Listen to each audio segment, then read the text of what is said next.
3.5 വർഷത്തെ Ukraine Russian യുദ്ധത്തിന് ശേഷം റഷ്യയുടെ president Vladimir Putin American president Donald ട്രംപുമായി നേരിട്ട് ചർച്ച നടത്തി. ഇന്നലെയും ഇന്നുമാണ് ആ ചർച്ചാ തീയതി കാര്യങ്ങളൊക്കെ തീരുമാനിച്ചിരുന്നത്.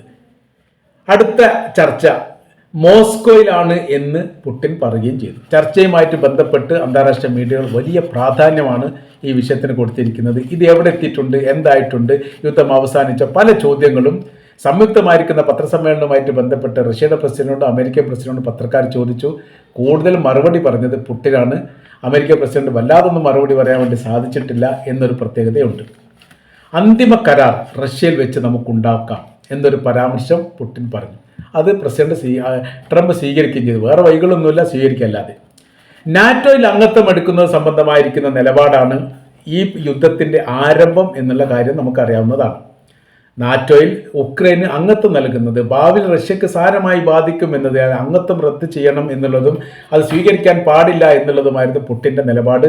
ആ നിലപാടിന് വിരുദ്ധമായ രീതിയിൽ ഏറെക്കുറെ അംഗത്വം നൽകുന്നിടത്തേക്ക് എത്തിയ സമയത്താണ് ഈ യുക്രൈനെ റഷ്യ ആക്രമിക്കുന്നത്. ആ ആക്രമണത്തിൻ്റെ യുദ്ധവുമായിട്ട് ബന്ധപ്പെട്ട വിഷയത്തിൻ്റെ പ്രയാസങ്ങൾ ഇപ്പോഴും തുടരുന്നു എന്ന് ചുരുക്കം 3.5 വർഷത്തിന് മുൻപ് നടന്ന സംഭവമാണ്. ഉക്രൈൻ നാറ്റോയിൽ ചേരരുത് എന്നൊരു നിർദ്ദേശം മുന്നോട്ട് വെക്കാൻ സാധ്യതയുണ്ട്. നാറ്റോ റഷ്യയുടെ വാതിൽപ്പടിയിലുണ്ട്, ഞങ്ങൾ അവരെ ഭയപ്പെടുന്നു. നാറ്റോ എന്ന് പറയുന്ന സഖ്യം റഷ്യ ആക്രമിക്കാൻ വേണ്ടി ഞങ്ങളുടെ മുഖാമുഖം നിൽക്കുന്നു എന്നുള്ള കാര്യത്തിൽ സംശയമൊന്നുമില്ല. ഞങ്ങളവിടെ നിരീക്ഷിച്ചു കൊണ്ടിരിക്കുകയാണ്. ഉക്രൈൻ അംഗത്വം നൽകുന്നതോടുകൂടി അത് സാധ്യമാകും. ആയതിനാൽ അത് ഞങ്ങൾ എതിർക്കും എന്നുള്ളതാണ് അഭിപ്രായം.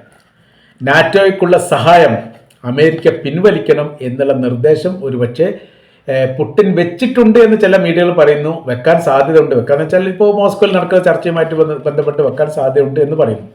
അലാസ്കയിൽ വെച്ചാണ് ചർച്ച നടത്തിയിരുന്നത്. അലാസ്ക എന്ന് പറയുന്നത് യഥാർത്ഥത്തിൽ മുൻപ് റഷ്യ അമേരിക്കയ്ക്ക് വിറ്റ സ്ഥലമാണ്. 3 മണിക്കൂർ ചർച്ച നടത്തി. പിന്നീട് സംയുക്തമായിരിക്കുന്ന പത്രസമ്മേളനം. കൂടുതൽ സംസാരിച്ചത് പുടിനാണ്. വിജയം, 2 കൂട്ടരും വിജയം അവകാശപ്പെട്ടിട്ടില്ല.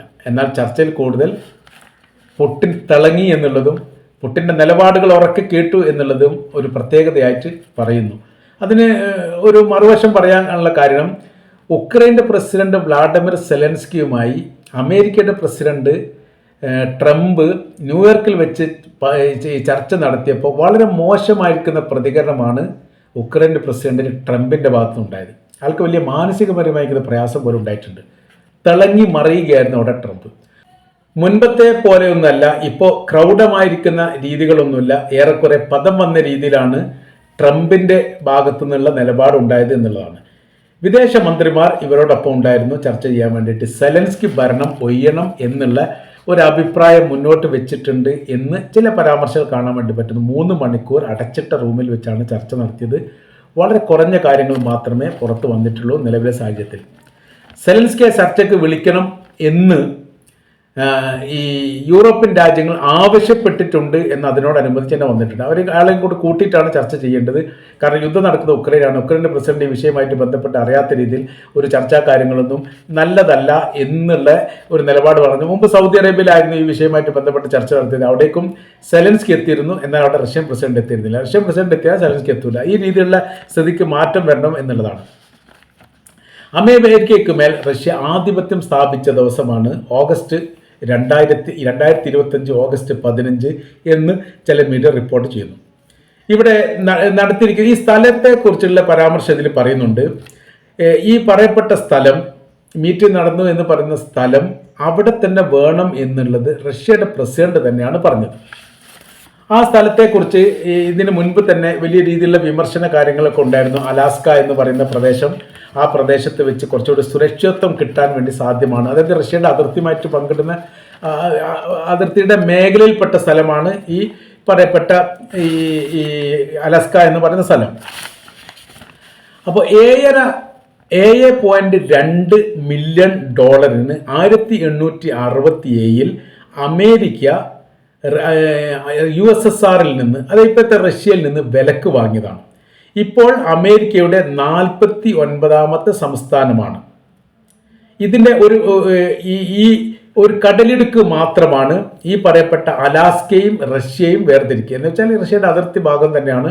അത് കടന്നാൽ എവിടെത്തി? അമേരിക്കയിലെത്തി എന്ന് ചുരുക്കം. ആ ഭാഗത്ത് വെച്ച് തന്നെ ചർച്ച വേണമെന്ന് പുടിൻ പറഞ്ഞു. നിരസിച്ചിട്ടില്ല.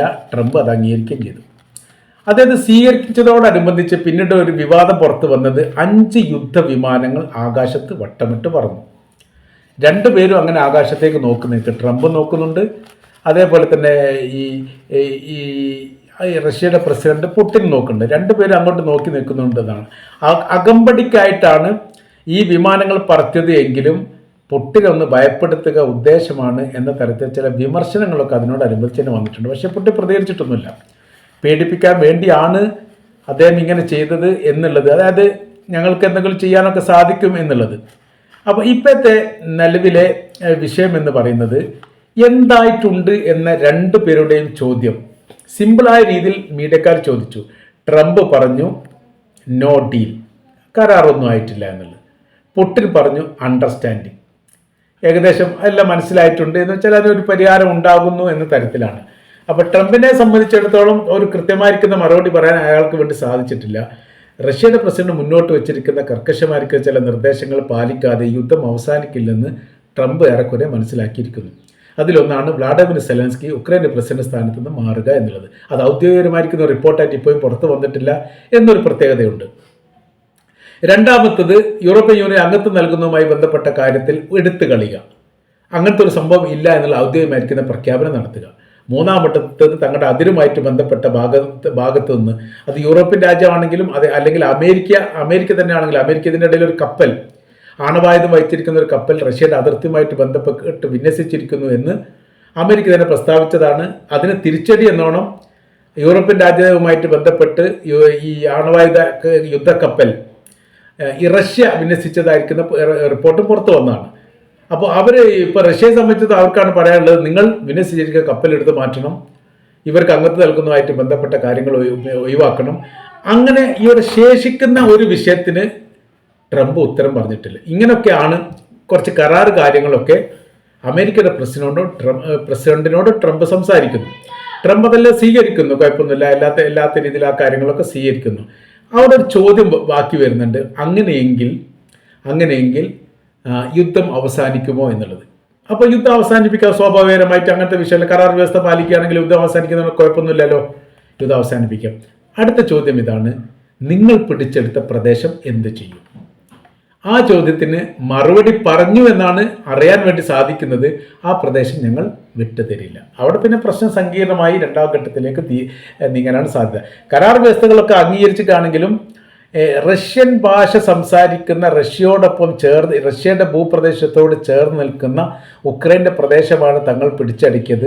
അത് തങ്ങളുടെ ദേശത്തോടു കൂടി കൂട്ടിച്ചേർക്കുകയും പ്രസിഡൻഷ്യൽ തെരഞ്ഞെടുപ്പ് വരുന്ന സമയത്ത് വോട്ട് ചെയ്യാനുള്ള അവകാശം പോലും അവർക്ക് ഞങ്ങൾ ഭാഗിച്ചു കൊടുക്കുകയും ചെയ്തിട്ടുണ്ട്. ആ പ്രദേശം വിട്ടുതരില്ല എന്ന് റഷ്യയുടെ പ്രസിഡന്റ് പറഞ്ഞതായിരിക്കുന്ന റിപ്പോർട്ടാണ് പുറത്തു വരുന്നത്. അങ്ങനെ ആ സമയത്ത് പ്രശ്നങ്ങൾ അവസാനിക്കുകയില്ല. അപ്പോൾ ബൈഡനെ സംബന്ധിച്ചിടത്തോളം ഈ റഷ്യയുടെ പ്രസിഡന്റ് പുടിനെ സംബന്ധിച്ചിടത്തോളം അയാളുടെ കാര്യം ഇങ്ങനെയാണ്, സെലൻസ്കി മാറണം, അതോടൊപ്പം തന്നെ അതിർത്തിയുമായിട്ട് ബന്ധപ്പെട്ട് സുരക്ഷിതമായിരിക്കുന്ന മേഖല ഉണ്ടാവണം, പിടിച്ചെടുക്കപ്പെട്ട ഭൂപ്രദേശം അവരുടേതായിട്ട് പ്രഖ്യാപിക്കണം, അങ്ങനെ പ്രശ്നം തീർക്കണം. എന്നാൽ ട്രംപിനെ സംബന്ധിച്ചിടത്തോളം പിടിച്ചെടുക്കുന്ന ഭൂപ്രദേശം അവിടെ തന്നെ നിലനിർത്തിക്കൊണ്ടുള്ള ഒരു മധ്യസ്ഥത ഉക്രൈൻ പ്രസിഡന്റ് വ്ളാഡിമിർ സെലൻസ്കിയെ സംബന്ധിച്ചോളണമെന്നില്ല. മാത്രമല്ല അയാൾ പ്രസിഡന്റ് സ്ഥാനത്ത് മാറി നിന്നോളണമെന്നില്ല. 2-3 പ്രശ്നങ്ങൾ ആ വിഷയമായിട്ട് ബന്ധപ്പെട്ട് നടക്കുന്നുണ്ട്. ഏതായിരുന്നാലും സമ്പൂർണ്ണമായിരിക്കുന്ന ഒരു തീരുമാനത്തിലെത്താതെയാണ് രണ്ടു പേരും പിരിഞ്ഞത് എന്നാണ് നമ്മൾക്ക് മനസ്സിലാക്കാൻ വേണ്ടിയിട്ട് സാധിക്കുന്നത്.